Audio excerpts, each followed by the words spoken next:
What are you doing? Oh, no. Are you cutting holes in the firewall? These are drainage holes for proper ventilation while on fire. Oh, they're not fart holes?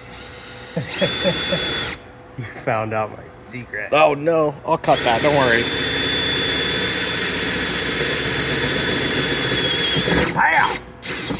Ooh. No, we are working on the catch can. That is where we're going to put the catch can. That's right. We also just finished designing the boost controller and our plumbing for the wastegate.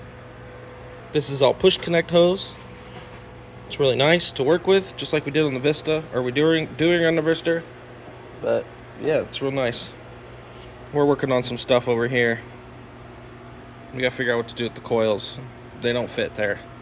I mean, like, they fit, but we can't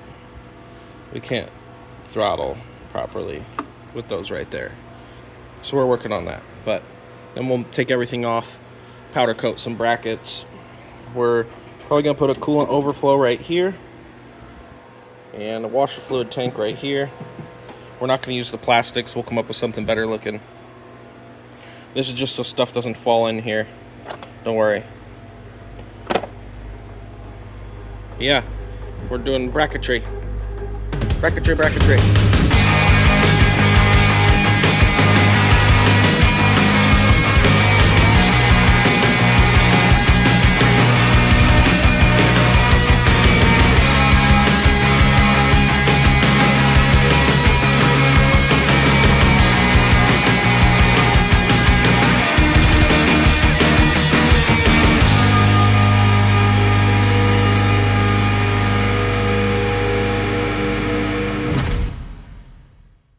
Right, we have figured out the intercooler piping. This is the upper intercooler pipe. It's as long as it is beautiful. This is our blow-off valve flange, and we've got our IAT bung on the back side there.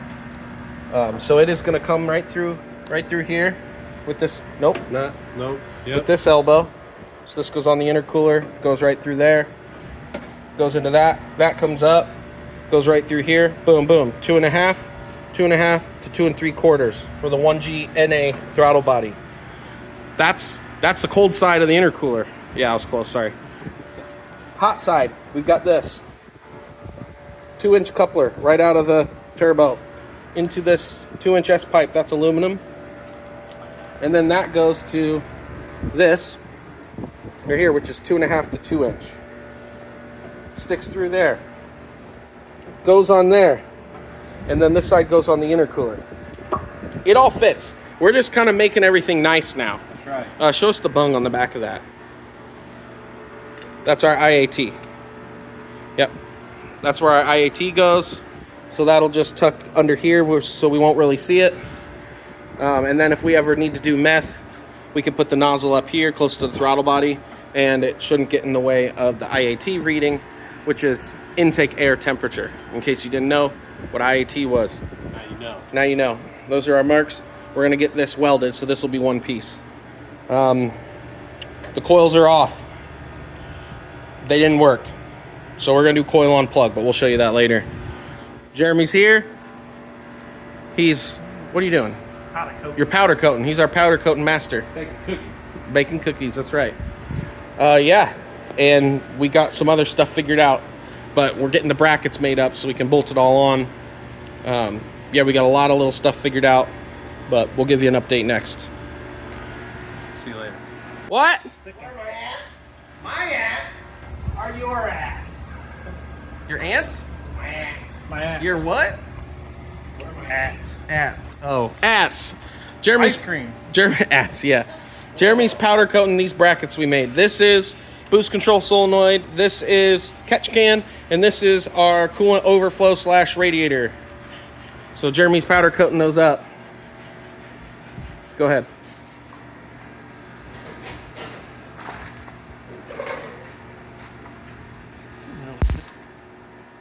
Don't. No, I just touched the thing because I'm, on camera. All right, we have the intake pipe pretty much made. It consists of a 45 and a 45 to make a Z. That's how you make Z's. 2 45s equal a Z. Zeta. It's for the breakfast. What was? Okay. Oh, okay. That's. I've never seen that. Now, what we're working on is our catch cam. We're gonna do a breather back to here, off the side, right to this. But we have one of these two. This is the NGR 4-port. We've got these two in 6ANs, which are gonna come from here on the valve cover. There and there. Don't mess with the horns, you get the bowl. Wait. The ram. The ram. Ram! Yeah, I'll get you. Ciao. So we're gonna make those lines. Ready?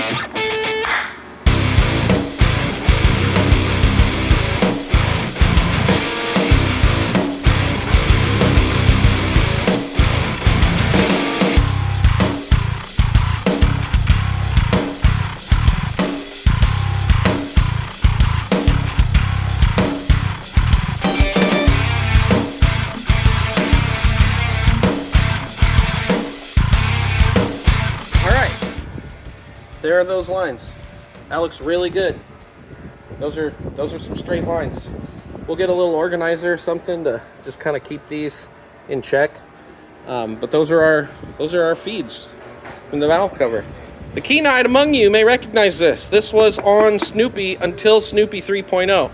This was the 2.0 and 2.5 valve cover setup. So we know it's good till about 28 pounds of boost, and then it's not enough venting. So we're not going to run that much. We're on pump gas, and it should be fine. Yeah, that takes care of that. Now we're going to move on to the fuel rail. It's blue. Yeah, what are we doing with the blue? We don't want it blue. No, what is that? It's blue? Yeah. Oh, this is the fuel rail. That's our feed adapter. Feed. It's blue. Goes in blue. What's that? Brown. Brown. What does brown do to blue? Changes it to clear.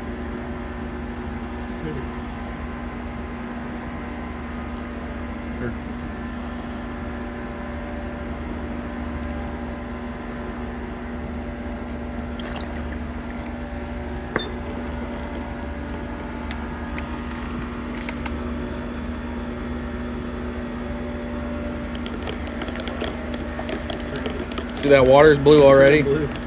Yeah, so this strips the anodizing off, and it'll just be raw aluminum. Now, I know raw aluminum can oxidize, but if it gets nasty in 10 years or whatever, I'll change it. You will? I will change it. You'll just buy a new one? I'll just get a different one. Wow, what a concept.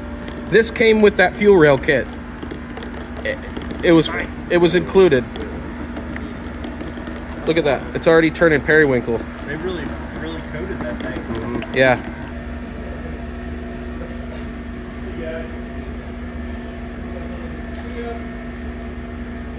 All right, there it is. It's silver now. What is this fuel rail? This is the GT-CT motor. CT motor. This is that really cheap one for 4G63s that does not work at all unless you do what we're going to do. And you had to do that. And you had to do that. Basically, you just have to get different spacers, and it works just fine. So we'll show you that. All right, so it's injector time. These are some old school precision 880s for DSM Evo 8, Evo 9. We got some new seals for them. So first things first is we're stripping them of the old seals. We got new seals here. New seals. Got the shootout shirt. If you were at the shootout and you got one, leave a comment. If you were there and you saw us and you got one, leave a comment. You're gonna want one. Brandon will give you a thumbs up. It's too late. You haven't got it yet. No, it's too late. The shootout's come and gone. He doesn't know how time travel works. But that's okay. I'm a learning doctor. He's a learning doctor. Let's get some injectors going. These are tight seals. But that's good, that's what you want.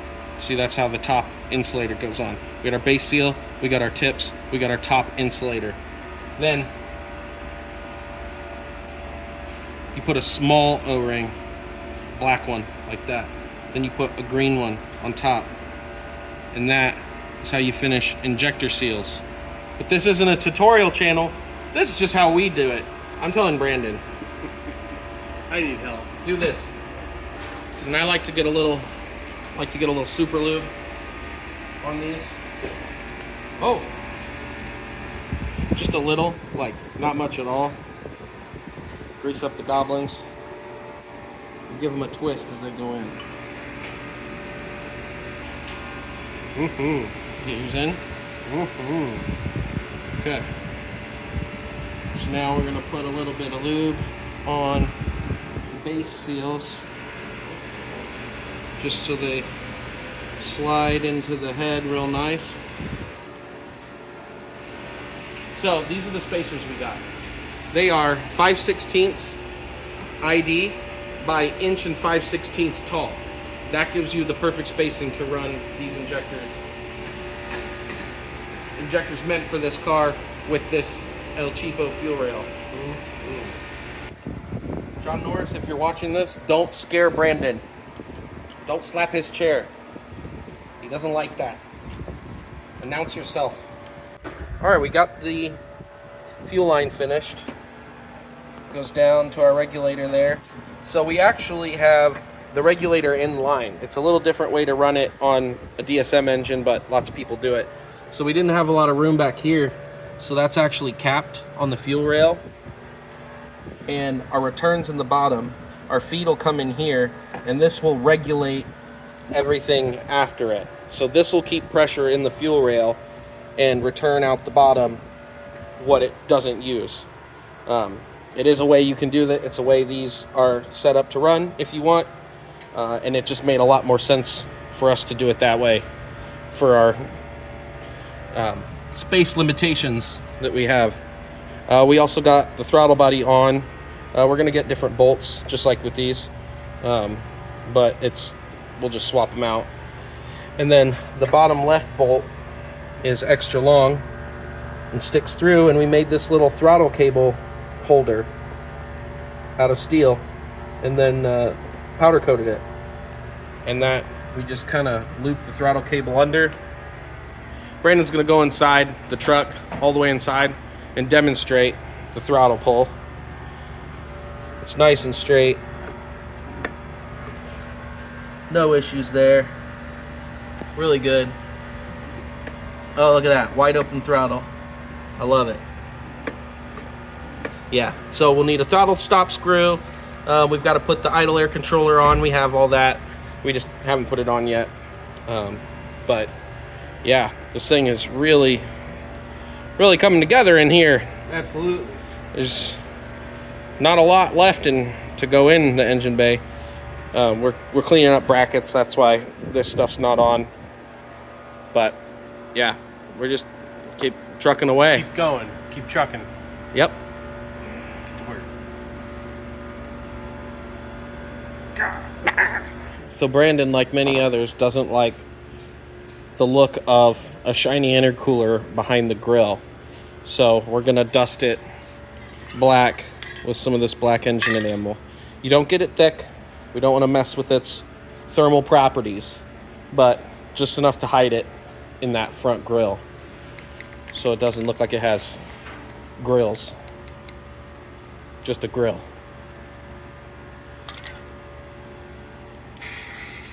All right, it's time for wiring. Woo! All right, so here is what's going on with the wiring.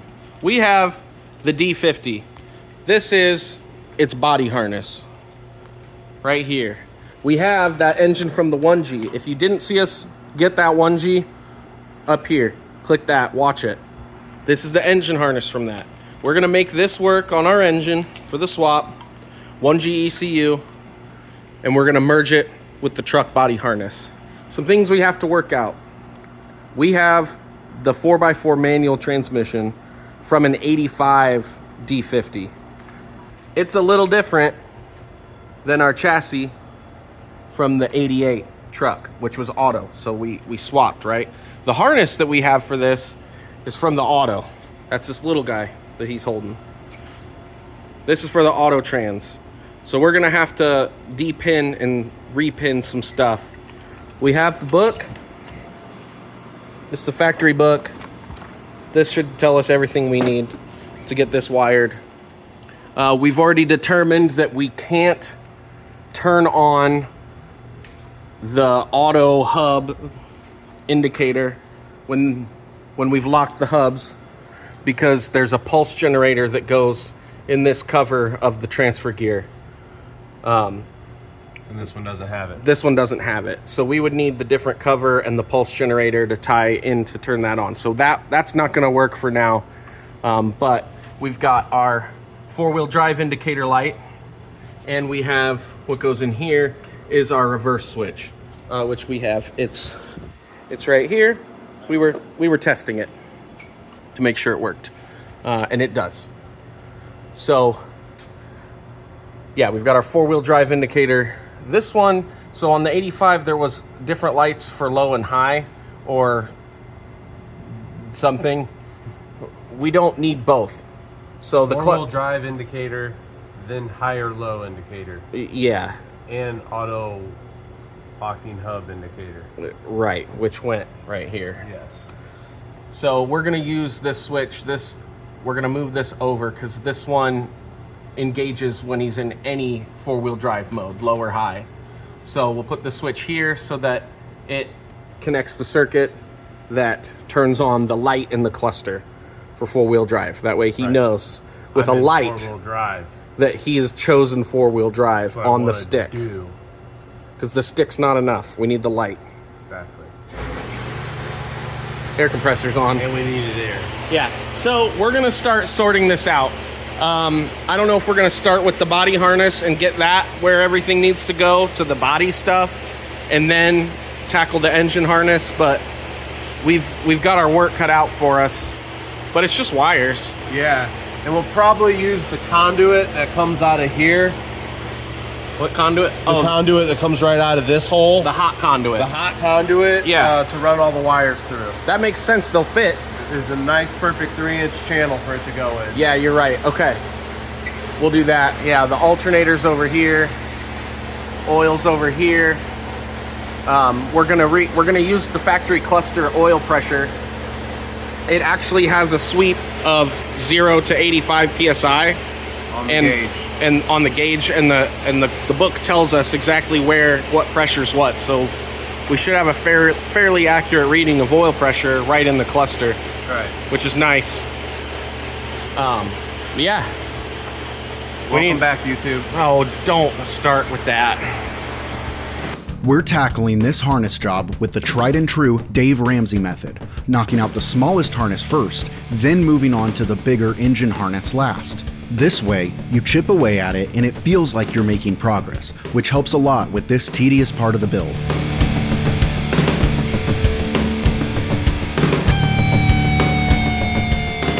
All right, so what are we gonna do? Is that the little light of yours? We're gonna pull this harness in. What? In what way? What do you mean? We're gonna pull it into the cab of the truck. What was this? This was our fusible link. We're gonna move that in so it's not so ugly in the engine bay. So we've loosed the boot. Mm-hmm. And we're just gonna suck that back in right past that Slip it in. We've gotten rid of a few other connections, AC stuff, yeah. Mm-hmm. So yep, that's gonna go back in there, hopefully. And it'll be a squeeze to get this thing through. But we'll do our best. If we need to like bend it a little bit, and then we can bend it back. Re-terminating. Like make it round, you know what I mean? Like make Round it like a in C shape. Uh-huh. Yeah.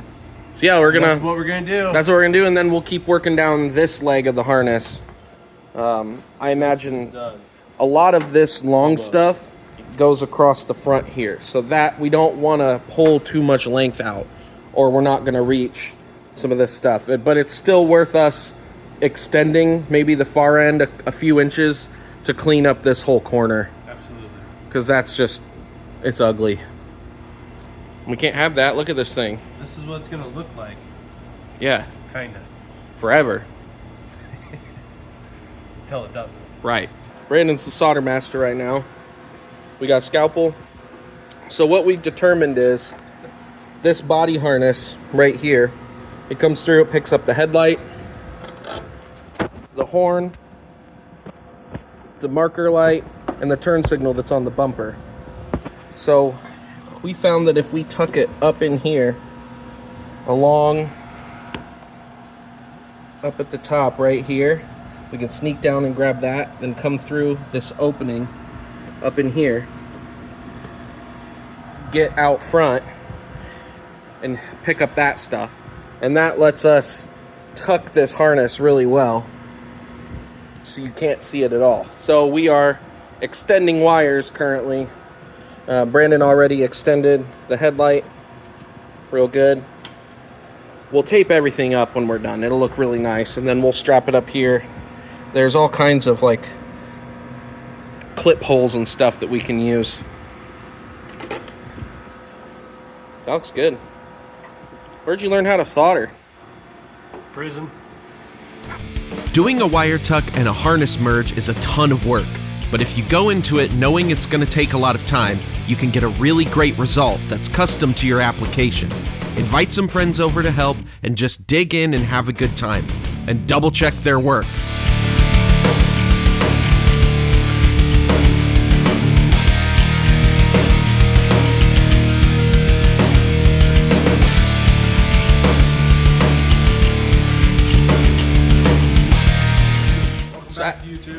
As we continue wiring the truck, we have things like this.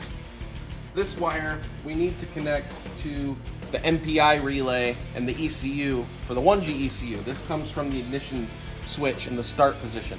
So this is our diagram. This is the 1G harness that shows where we need to connect it to the truck.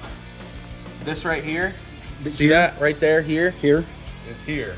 That's where here. this goes. Here. It's here. It's here. And that's how we know where it goes.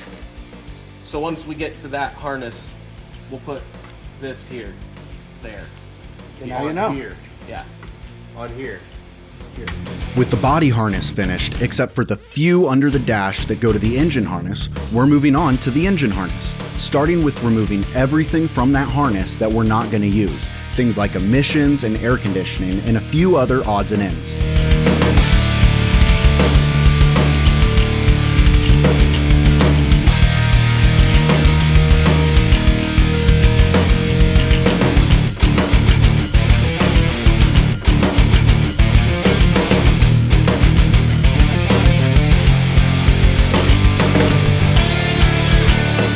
So Brandon's soldering some wires. This is the transmission pigtail for all the transmission wiring. It had this end on it, which normally went to the inhibitor switch, which is some automatic transmission nonsense. But it carried the starter trigger wire through it and the reverse lights and the overdrive circuit, which we're not using. That's these.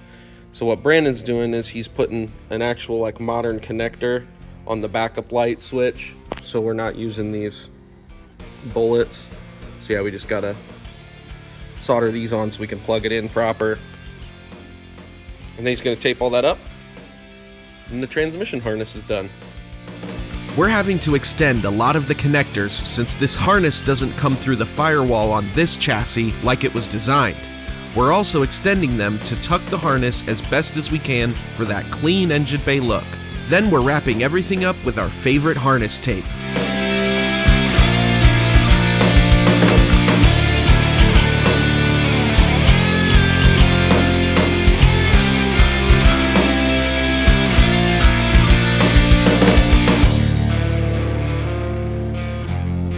All right, we're still wiring.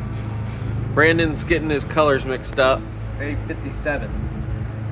But we pretty much got this is our engine harness, routed, kind of where it's gonna go. We figured out what we needed to lengthen, what we needed to shorten, what we needed to change. We had to lengthen injectors 1 and 2 so they could sneak up under the intake manifold, you'll see. We added in, this is our 4-bar map sensor. So these are 3 wires from the MAF. These two right here are going to go to our IAT up on our charge pipe of the intercoiler.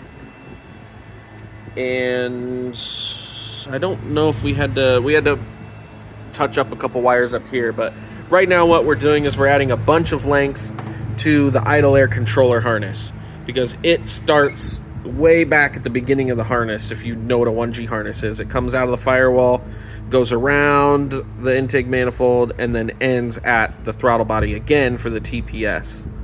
But this one is clear back at the beginning of the trunk, so we've got to add this much length because our throttle body is on the clear other side of where it is supposed to be.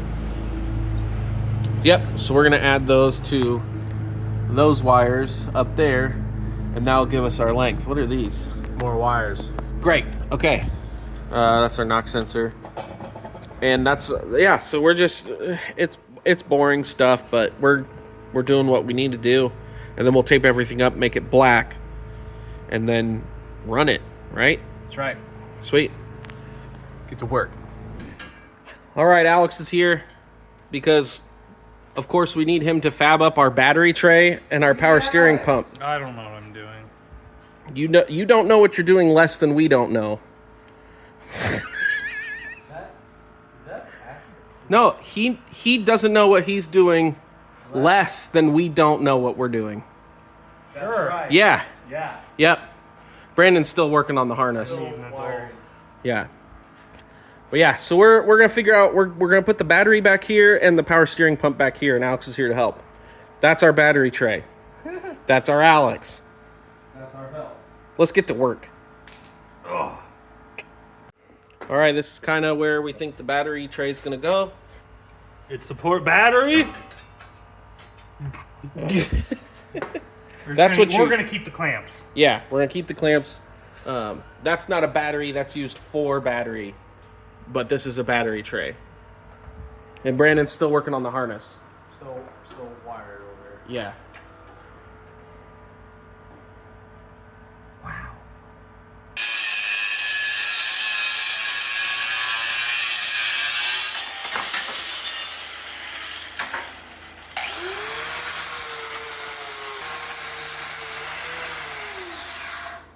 Nice. Brandon's still wiring. Still wiring. Harness wire.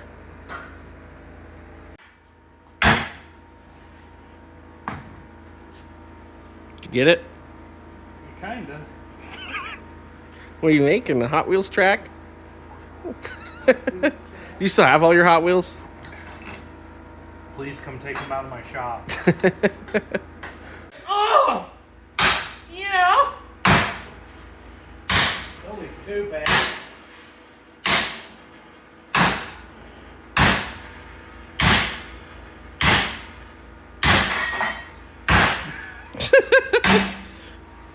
Brandon's still wiring. Almost done. Why are you showing us your armpit? It's almost done. It's growing. All right, there's one more bar to put on. We've got the battery put in. That's the battery we determined works. Alex is gonna put one more piece in. Oh, It's a little tight. A little bit. Yeah. This time we're going to use my head for reference instead of Cooper's. Oh yeah. Cooper's it served its purpose. For this thing. It served purpose for one of these in another car. That's right. Look at all the room we have.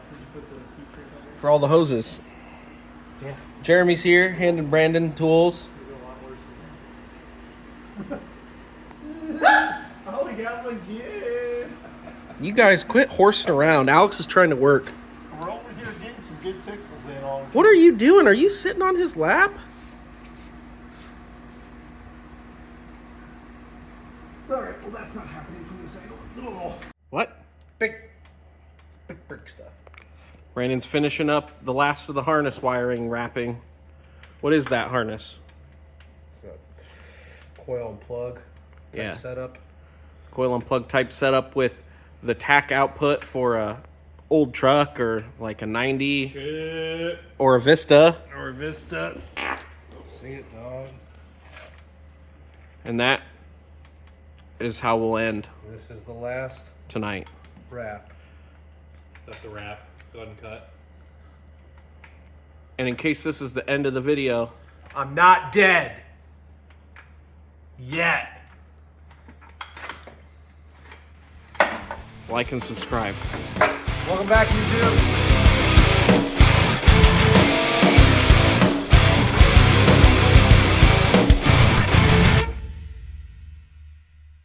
All right, so these things are good to go. The pattern looked great. They all flowed right at 850. Yeah, we'll get some new seals, and these will be good to go on the car. Brandon gets some big old injectors. Big old injector for a big old turbo for a big old motor with a big old truck. This is your hood latch on drugs.